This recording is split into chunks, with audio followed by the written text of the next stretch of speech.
All right, like Amber said, I'm Cliff. I'm the, those of you, some of you already know me, some of you don't. Last year was my first year as a commissioner. I don't want to talk about myself a whole bunch, but, I played football all my life. I've coached the last 15 or so years, coached a little bit in Texas, coached here in Washington State. So I decided I was going to help Calvary with their flag football, and this is where I'm at. This is where the Lord put me, actually, because he knows me. So those of you that were here last year, this is basically the same slideshow, basically. So it's going to be boring. For those of you who are new, it might give you some information. The coaching handbook, the coaching playbook that Amber was talking about, this is really good. So it has a lot of information in here, from devotionals to plays to drills.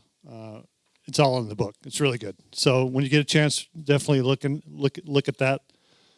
And if there's any questions throughout, just stop me, and we'll stop and talk about it. All right. So bear with the slides. I was trying to get some of those together late last night, and if there's an error, it's my fault. All right. Why does coaching matter?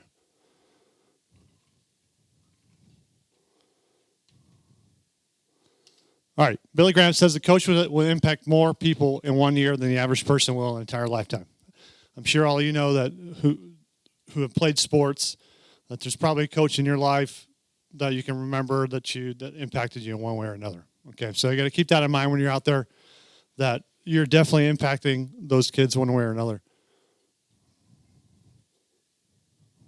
So I'm going to click through these. All right. Most of you know that youth sports are, today, if you go out, out in the youth football leagues, a lot of them are concerned with performance. And they're not focused really on the child's development. So that's where Upward comes into play. We want to make sure that we're actually teaching them. The sports ministry provides strives to help develop participants mentally, athletically, spiritually, and socially. It's the acronym is MASS, and it's actually in your playbook. So it's mentally, athletically, spiritually, and socially. You can teach them, but you also don't want to ignore the mental, social, and spiritual elements to help the participants become better people. All right, so that's the goal of Upward Sports. We want to teach them the game, but we also want to follow the MASS acronym. And this is what I was talking about, the MASS. I won't read through all that. But you want to build confidence. I can tell you right now, you're going to have some kids out there that are brand new. They don't know football. And they're going to be uneasy, and they're not going to know what to do, and they're going to want to quit. They're going to be like, I don't know, I'm having a hard time, I don't understand. I've had it before. I've had it plenty of times, but once they score that first touchdown or run that first touchdown or catch a good, a pass, their entire outlook on it changes. So we just need to make sure we just continuously just bring up their confidence, so bear with me. Bring up their confidence and just keep encouraging them to keep playing.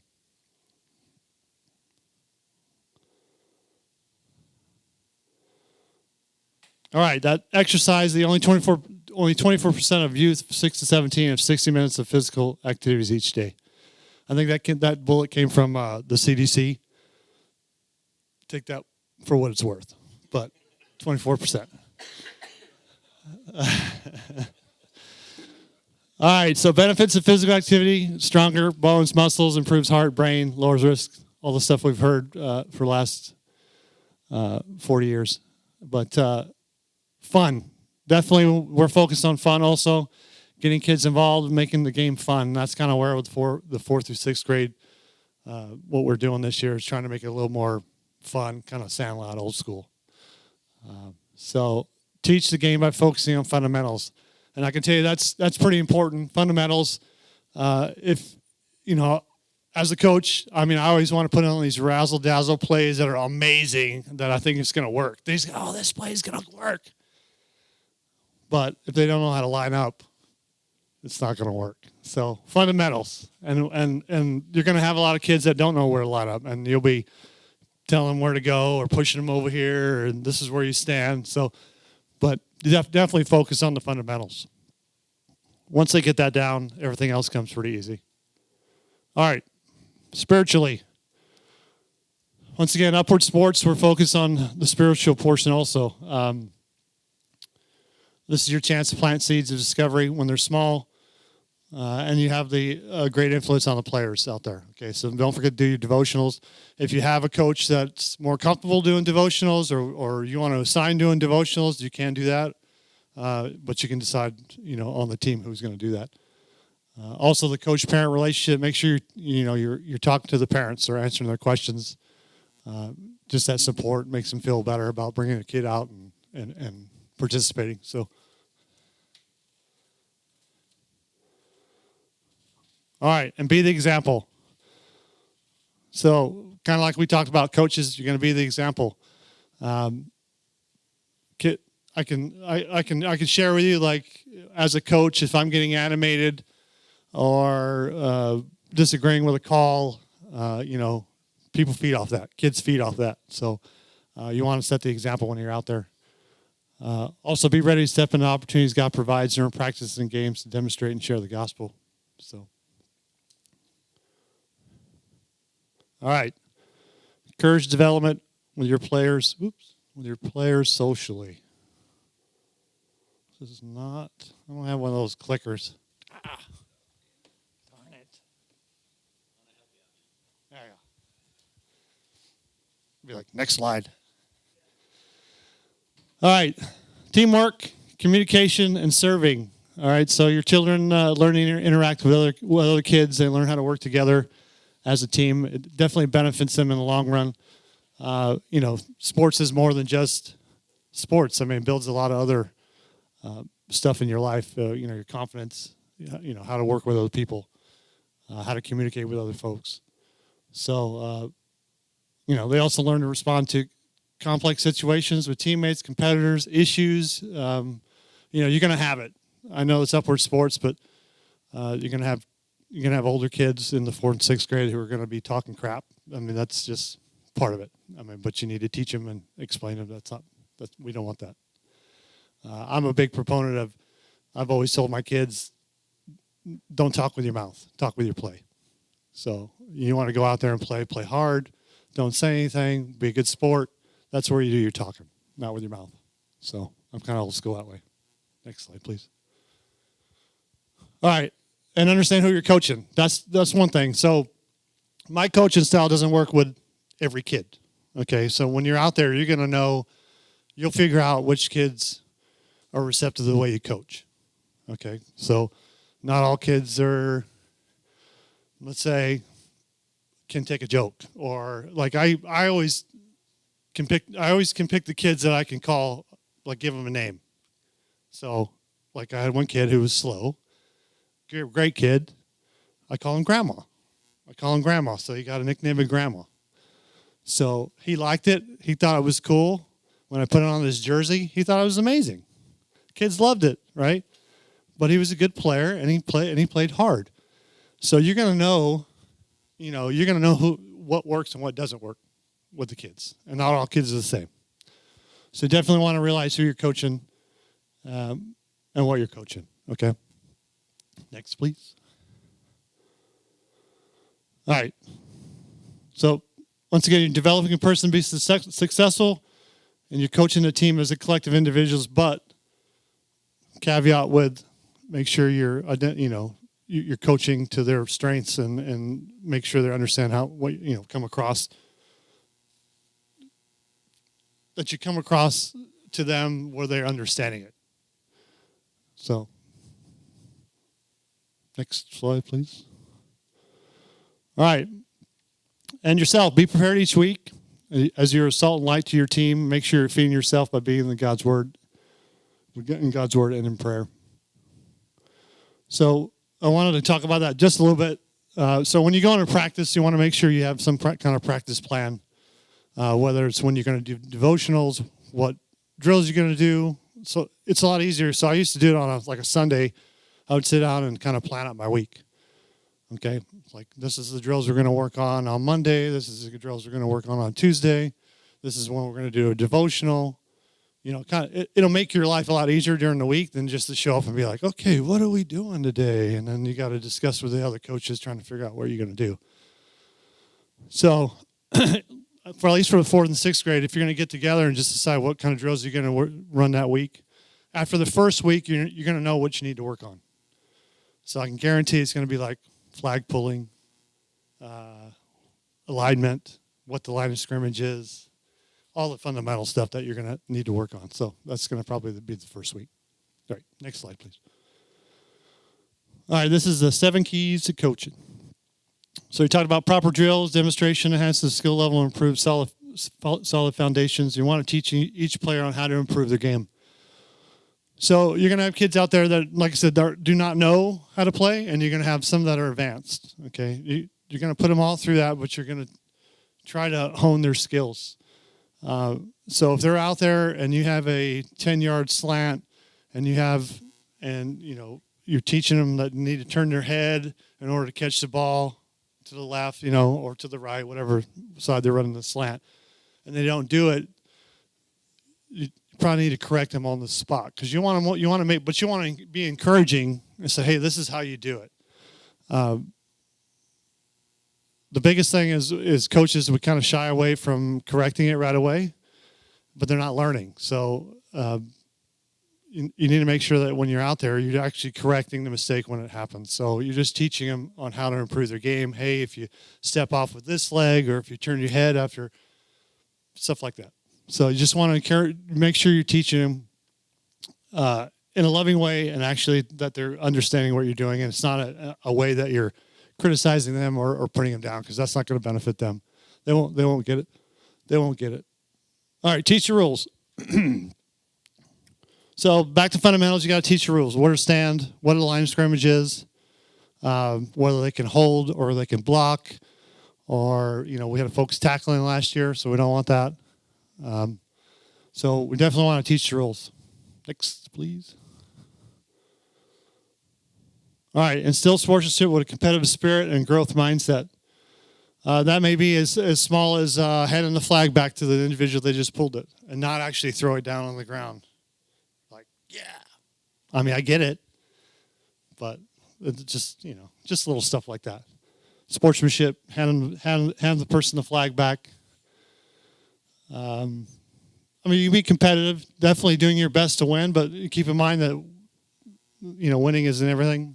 None of these kids are going to the NFL. They might later down the road, but at this point, they're not. There's no NFL scouts out there. So definitely be competitive, but we have to keep it a little under control out there because it can get ugly. I come from a place where I had parents yelling across the fields, so we don't want to do that. We haven't had that. I don't expect we're going to have that, but you never know. Growth mindset. Help your players focus on growing and improving each practice and game and having fun and giving their best effort. The biggest thing is once you start getting the practice, I think a lot of those folks that have never played before, by their second or third week, even their fourth week, you see a drastic improvement.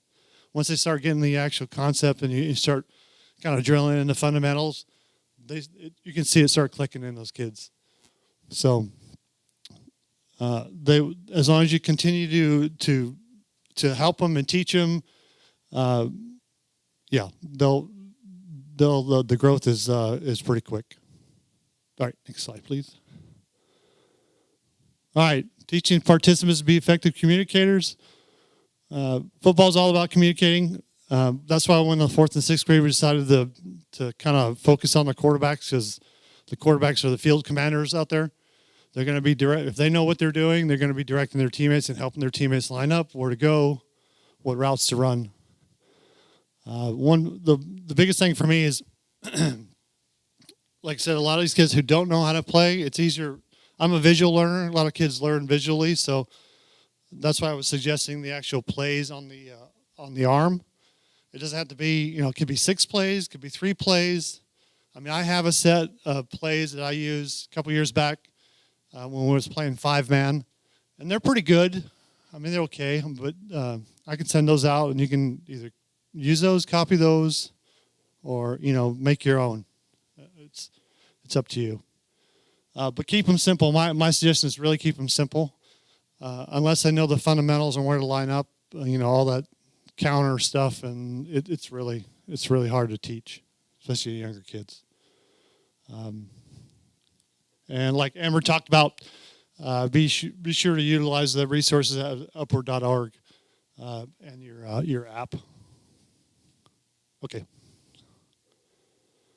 All right, communication is crucial, definitely. But whether it's with your team, the parents, other coaches, or with me, in order for the league to run smoothly, we'll definitely want to be communicating throughout the season. So, go back. Can you go back? I don't know. Did you? No, you're good. All right, lead the practice devotion. It's important. Like I said, you could have one person who does it at practice, or you could rotate it between coaches. So I'll leave that up to you. If you need help, ask, definitely. And devotion materials are at the upward.org, and it's in the coach's playbook. So, all right, keeping calm. I already kind of touched on this. It's just a game. I know we get competitive. There's going to be mistakes. The good thing is a lot of the referees are coaches. So we are all going to be out here, and everyone's going to be doing the same thing. So it's not, it shouldn't be a whole lot of disagreements. There's stuff throughout the year that's going to happen. But, you get with me, we'll talk about it. We'll hash it out if there's an issue. But definitely don't focus on the mistakes. Things are going to happen. Also, one thing not to do is, like we've been talking about, some of these kids have not played before. So you're not going to identify the kids and say, not give them the same attention you would a skilled player. Okay? I know I've seen it. Like I said, no one's going to the NFL. We're from this league. We're just sharing the gospel and having a good time. So, and if they can't catch, you keep drilling. Going through the drill until they catch. Not all of them are going to be able to catch. Not all of them are going to be able to throw. Not all of them are going to be understanding the plays. But they will, if you keep practicing. They will. All right. Like I said, it's easy to stop helping a player improve if you just kind of rule them out. So we don't want to do that. And once again, if you noticed, I put it in there twice. Don't focus on mistakes. We're all going to make mistakes. We're all human. So, it's just a matter of just, if there's an issue, bring it up and we'll figure it out. All right. The circle of affirmation. I think that's on the next slide. Not yet. I'll talk about that here shortly, about the circle of affirmation. No, yeah. All right. Create a positive team culture. So you can, you start with the schedule, really. If it's an organized schedule and people know when to be at practice, what you're going to do, it starts building that positivity. What happens normally is if it's kind of, you don't start all the time, you don't know what drills you're doing, your parents don't know what's going on, you're not driving a positive team culture, okay? So you want to make sure you pre-plan, that way everything goes smoothly. You want to communicate expectations to your parents. You want to start each practice on time. You want to encourage players to support each other out there. So if they miss a flag, you're going to have that too. If they miss a flag, you may have some other kids that are criticizing other kids. We don't want that. We'll correct that behavior. You should be correcting that behavior right away. They're all teammates out there. They should be picking each other up. You want to be motivating and supportive during the games. So you want to encourage them. If they drop the ball, you're going to be like, hey, get out. I'm putting somebody else in. We don't want that.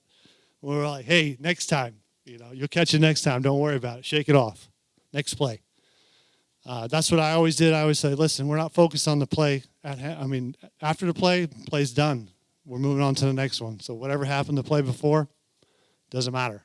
You got to shake it off. I know as being a person that's played a lot of football, I'm like, that's hard to do. That's hard to teach. Because you're like, dang it, man, if I would have caught that, I'd have scored. But just, you got to teach me to shake it off. Next play. Next slide, please. All right, this is the circle of affirmation. So basically, we're talking about coaches' behavior or just the attitude out on the sideline. Like I said, coaches do dictate a lot of sideline behavior. If a coach is relaxed and something doesn't go right or a call doesn't go right, it can go either way.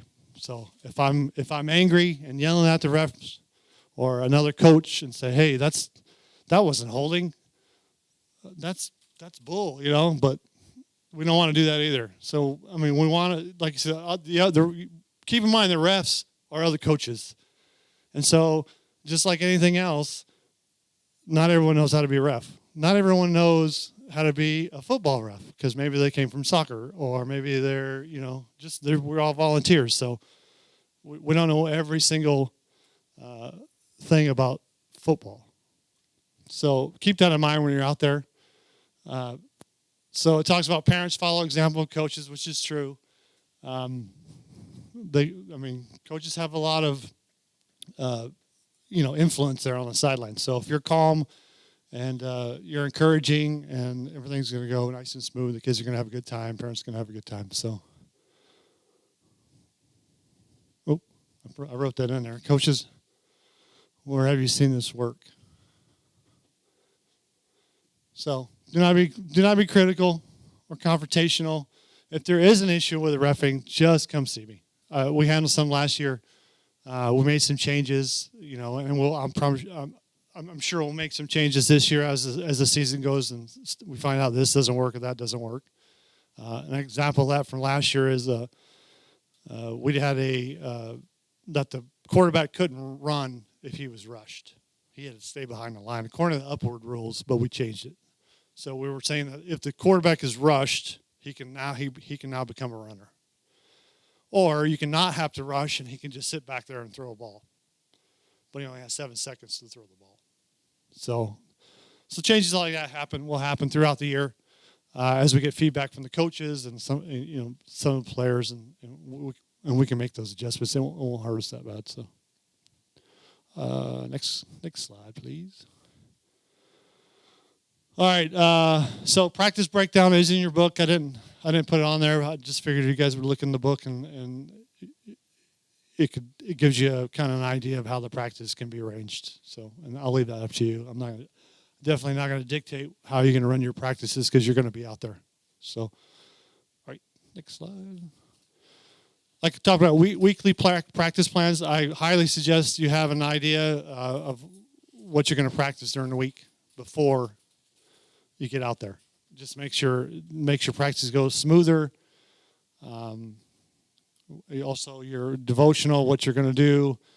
And on Fridays, if you practice on Fridays, any game day guidance. So, next slide, please. So, like Upward does have some practice plans and skills and drills videos, but you can Google some of the. If you want to Google some of the youth football pro. I'm a pro Texas guy, so I'm like, they got some good programs down there. So I'm always kind of trying to look at their drills. So I always look Texas youth football drills, and it brings up all kinds of good stuff. So that's a good source too. Upward has good ones. You can find a bunch. There's tons on Google. So next slide, coaches. Your playbook. Like I said, I can provide you a 5-man, 6 plays from a 5-man. I have that. We're playing 7-man, so you may want to adjust the plays. But also, the 4 through 6th grade, you can develop your own. Because you're going to have the quarterbacks, and you can teach them the plays And then so it'll be sandlot. Basically, they'll have an armband with your plays. And as they come into the huddle, you can call 1 through 6. Which alleviates them trying to get, because you said, Scott, though you were having problems with trying to get plays in. And so, yeah, I mean, to me, is how I did it a couple years back is just I just labeled them 1 through 6. And then I would call it from the sidelines, play 2. And then the quarterback would show everyone what play 2 is. And they would run their routes, and it was easier. Yeah. So armbands are great. Of course, don't lose them if they're your secret plays, because someone might use it against you. No. And you're not getting coaches' boxes, like Amber said today. They're not doing the coaches' boxes anymore, so I should have deleted that. But all right, next slide. Practice plans. Once again, I talked about practice plans again. Yeah, Amber said she was going to send you a link, so to the upward.org. So you should get that, hopefully. Or did she say she sent it out already? She sent it already. All right, next slide. All right, so ministry touch points. So at the midpoint of every practice, you can lead a 5 to 7 minute practice devotional. The devotions teach biblical lessons that can be applied to life. There is a whole bunch in your playbook. Each week, players will receive a green sticker for their participation in a practice huddle. So usually before, I would suggest, like, after you do the drills, do the devotional, and then if you're going to scrimmage, and then that would be the end of your, scrimmaging out would be the end of your practice. You can do practice cards. You could share a gospel video in a huddle off your phone, and you can actually send it out to parents via email. All right, next slide, please. All right, couple things I threw on here just for the rules. I mean, obviously there's a whole bunch, but there's a couple of these that we saw a lot of last year. It's just stuff to be looking out for. So the line of scrimmage is a big thing, especially with the younger kids. They have no idea what a line of scrimmage is. So I always start with like an imaginary line and kind of, even if I had to put something down, a rope or something, just to teach them that this is the line of scrimmage. Obviously, a legal pass. Your legal pass is going past the line of scrimmage and then throwing it. So that's where your fundamentals come into play. That's a fundamental part of the game. The line of scrimmage, how to line up where it is, what that you have to pass behind it, not past it. So, and the penalty is 5 yards from the line of scrimmage, and a loss of down, which I didn't realize we were doing, but it's a loss of down. Usually I was just given the penalty. So illegal passing, we just need to make sure that we're teaching that what is an illegal pass. All right, next one, please. Offensive charging. You can go ahead and click all of them. Okay. Offensive charging. Basically, when it's an offensive player makes no attempt to avoid a defender and instead initiates contact. So the biggest thing I saw last year was like sweeps. You had some older kids, basically, when they were running like a right sweep, some of them, the linemen were actually running with them. Some were blocking. So we can't do, that's not, we don't do that. So, I mean, on the offensive line, you can't put your hands out, but if you have your hands behind your back, you can stand in a way, but you can't physically block. And you can't charge a person because, some kids are going for the flag, and then all of a sudden there's this offensive guy coming, he's charging at them like he's going to block them. So they're not going for the flag. So if the running back gets the ball and runs right, he should only be the one that's running right. The rest of the guys should be stand where they stand or where they are. And they're not supposed to be running with the running back. So that was the big one last year because some kids were like, what are you doing? Why is this offensive lineman lead blocking for the running back? Can't do that. Shielding.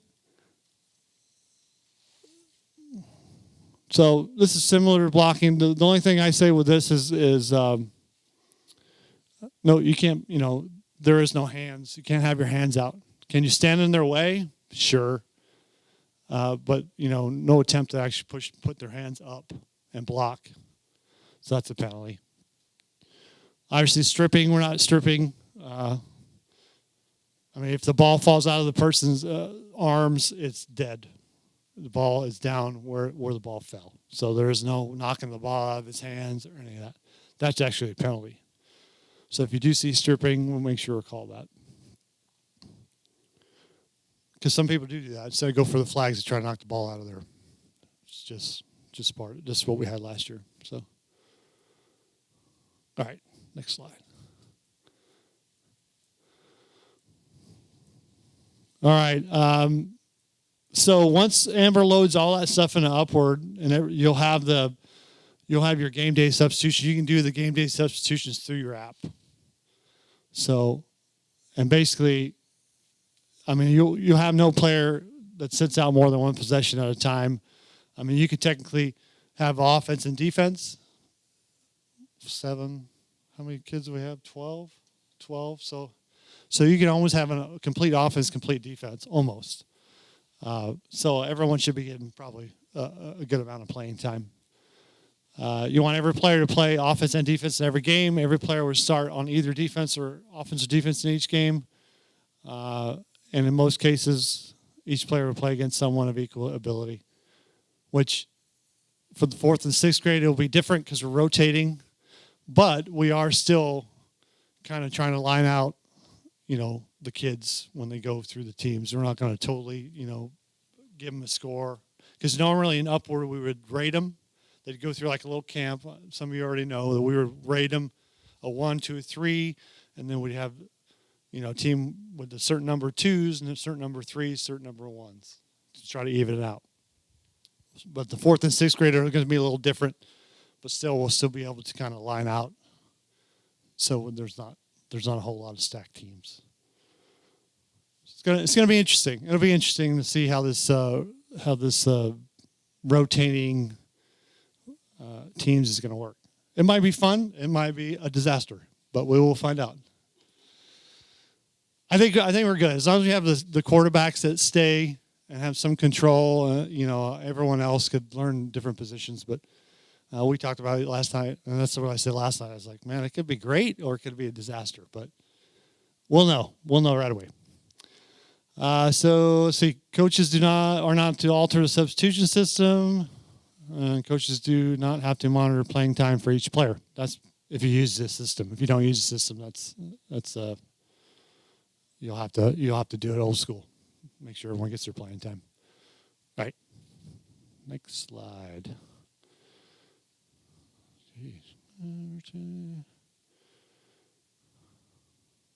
I put 6 players. 7 players. Each team fields 7 players at a time.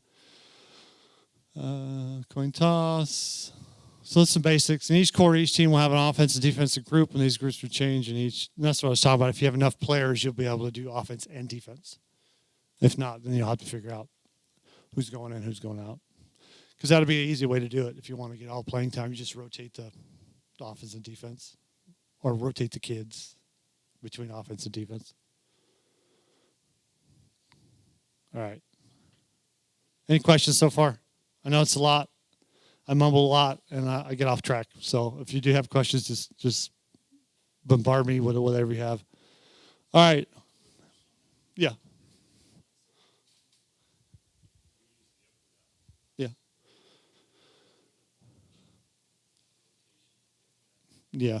Yeah.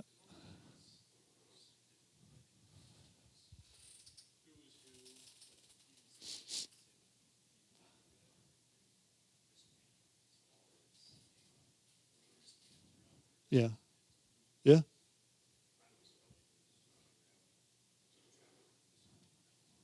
Right. No, wristbands are it's a good idea. I mean, if it helps you keep them. Yeah. Right. Right.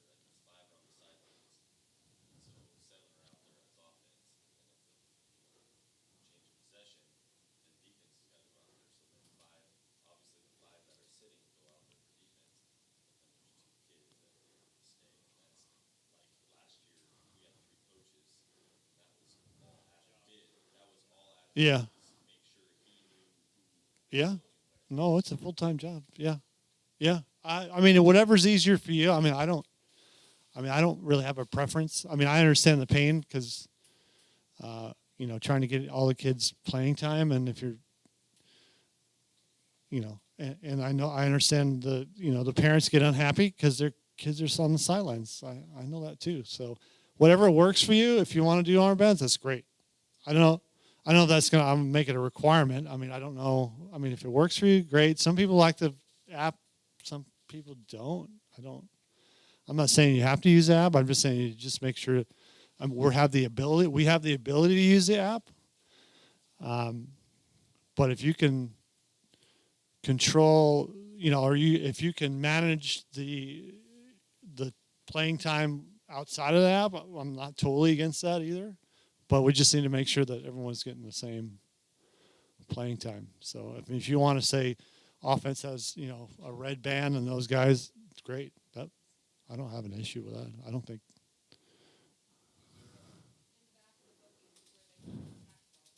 Okay. Yep.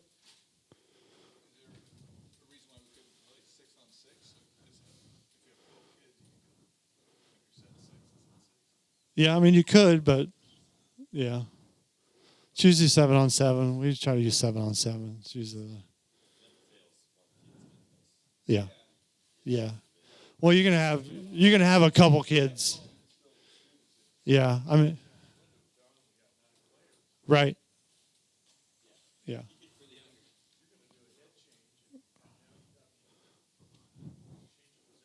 Yeah. Yeah. You're just gonna have to swap out two. Yeah. Yeah.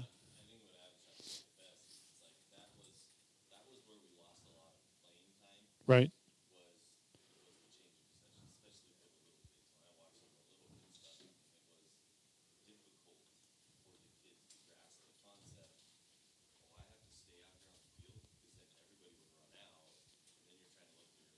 Right.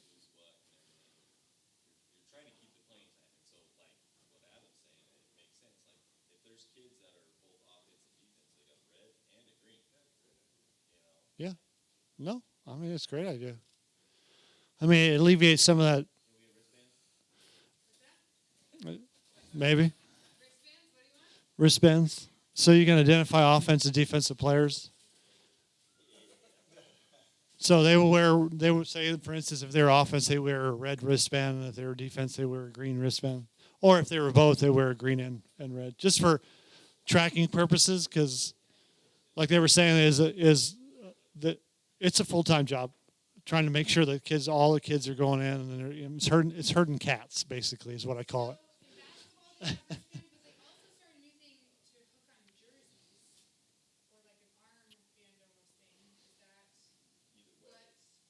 Yeah, I mean you can get some.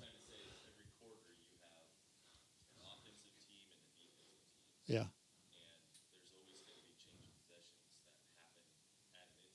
Yeah. I mean, it could be as easy as this, something like this, like a rubber, just something on the wrist.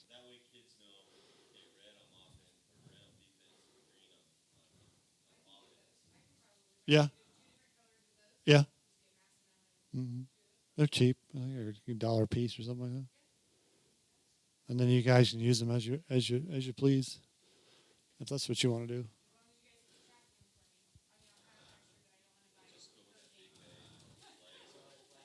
Yeah, that's a good idea. All right, and the coin toss obviously is the start of the game. Figure out who's going on offense, defense. So we already know that. Some of this stuff I should probably delete. Okay, next slide. Game day stars. Amber talked about a little bit about the game day stars. So it's basically recognized. It's kind of like the helmet stickers. I don't know if any in high school had helmet stickers on your helmet when you did a good play or you played hard. So same thing. You just want to and it encourages the kids. I mean, a lot of people don't want to do it, but in reality, like Amber says, I mean, I can remember even when you're in the huddle and you're handing out stickers for good performance, it really gives you a boost. So, the star distribution form will help you track which stars players receive through the season. All right. I won't. So then it gives you an example of how to conduct a star presentation. Do it in a huddle. Explain to everybody why he earned the star, and whether they hustled in every play and played with great intensity, stuff like that. So, and you do it in a huddle, because all the kids benefit. They really do. So they see that and they're like, "Hey, I want a star. I'm gonna hustle next game." So it's good. It's a good way to just some more to get them involved and more team camaraderie. So, all right, next. All right, Aaron talked about these important dates. I don't know. This ref and rules meeting I just combined it for today. First practice, 29th of August. Last practice, 28th October, which is the Friday before. First game, 17 September. Last game is 29 October. Picture days 1 October. And we're also doing the end of season, 29 October. So, next slide. I think we're almost done. Next steps. So I put call parents on a team today. Once you get your team rosters, then you should be contacting your parents. And then obviously read the coach's playbook. It has a lot of good information. It's actually a little different than last year's. So if you had last year's, just toss that away. This one it's similar, but it seems to be a little more in depth than it was last year for some reason. But so yeah, that'll be your coach's Bible. So I mean, that'll have a lot of the answers to your questions. I mean, I'm always available. Next slide, please. I'm always available through my number. You can text me anytime. You can email me. You can email Amber.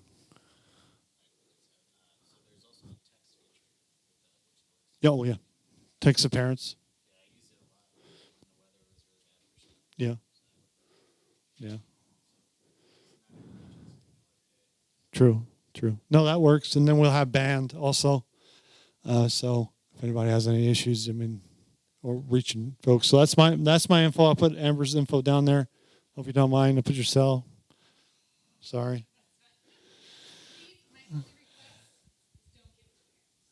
Yeah. Yeah.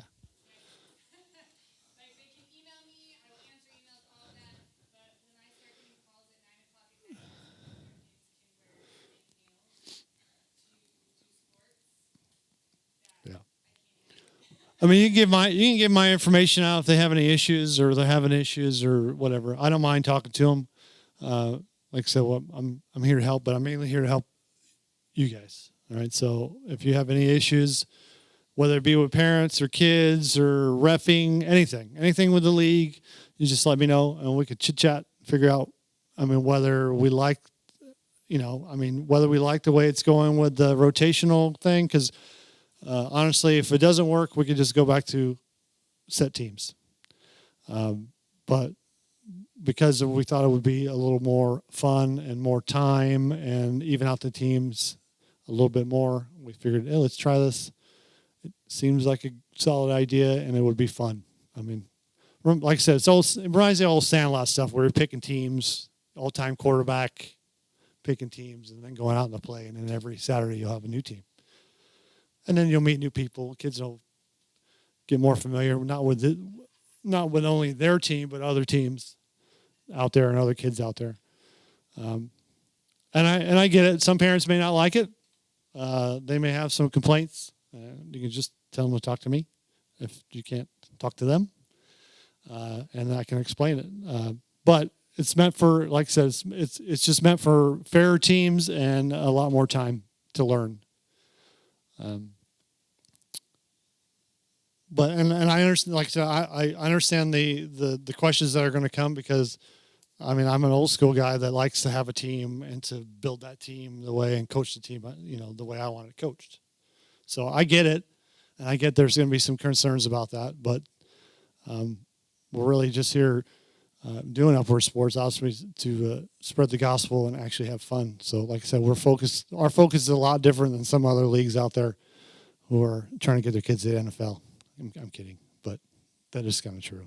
So, when you go, if you haven't been out to a youth football field lately, I can assure you that's what's going on. So, and I can tell you from my personal experience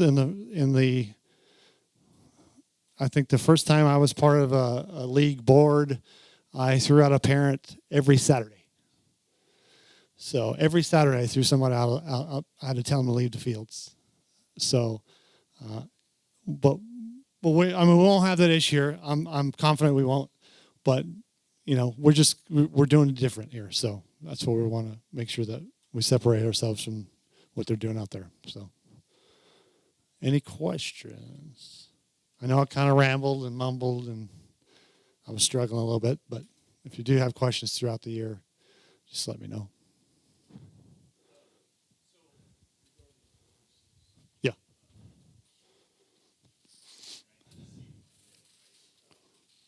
If you want to look at that board over there, it's kind of our brainchild from yesterday.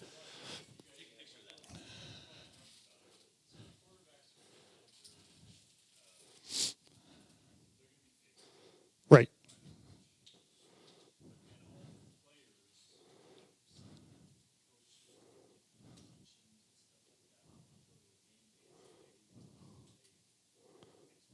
Yeah.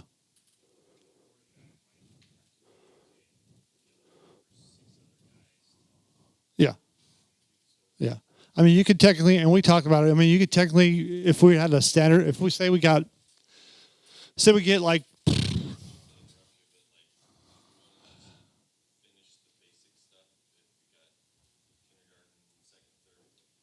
sure. Yeah, sure. I mean, that's all, I think that's it for the slides. Yep.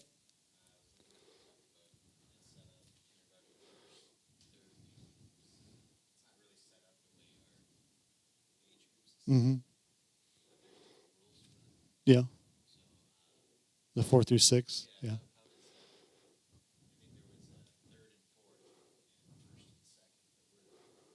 Yeah.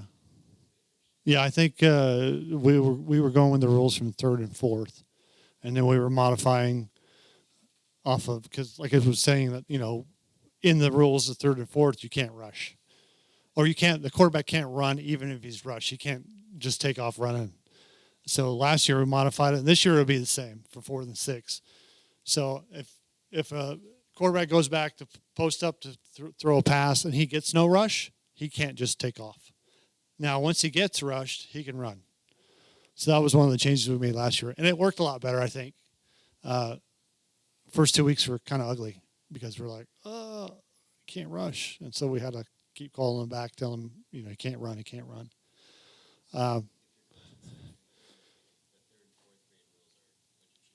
Yeah. So, yeah, that's right. Yeah, so that's all I have for the slides.